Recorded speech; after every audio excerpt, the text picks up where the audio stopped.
একদিন গাছের ডালে বসে টুনটুনি ভাবছিল আজ কিছু মজার কাজ করা যাক। তার ছিল এক পোষা তেলাপোকা, নাম বাবলু।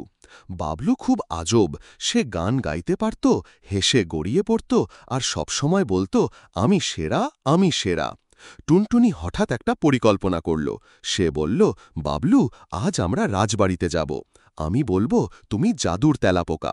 রাজাকে মিথ্যে বলবো যে তুমি কথা বলতে পারো ভবিষ্যতের। বাবলু বলল, মিথ্যে বলবো, দুঃখের শেষ নাই।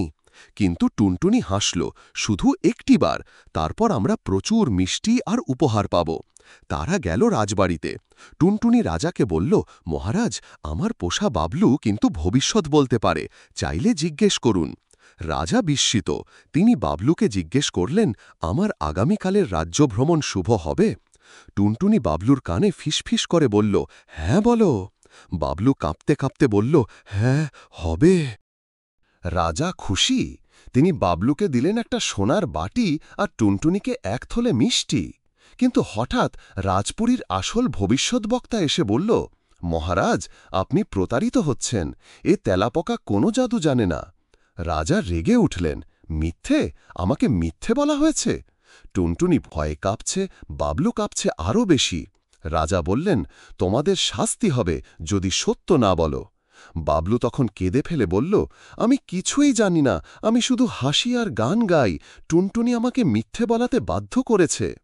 টুনটুনি লজ্জায় মাথা নিচু করে বলল, আমি শুধু একটু খ্যাতি আর মিষ্টির লোভে মিথ্যে বলেছি, আর কখনো বলবো না।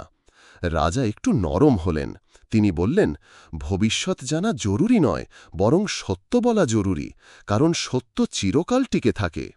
তারপর তিনি টুনটুনিকে বললেন, তোমাকে মাফ করছি, তবে শর্ত একটাই, রাজ্যের শিশুদের সত্যের গান শেখাবে তুমি।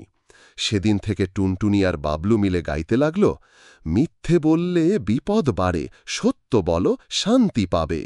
গল্পের বার্তা, লোভ করে মিথ্যে বললে হয়তো কিছু পাওয়া যায়, কিন্তু সম্মান হারাতে সময় লাগে না। সত্যিকারের বীর সেই যে সত্য বলার সাহস রাখে। গল্পটা ভালো লাগলে আর পরের মজার গল্প মিস না করতে এক্ষুনি সাবস্ক্রাইব করো।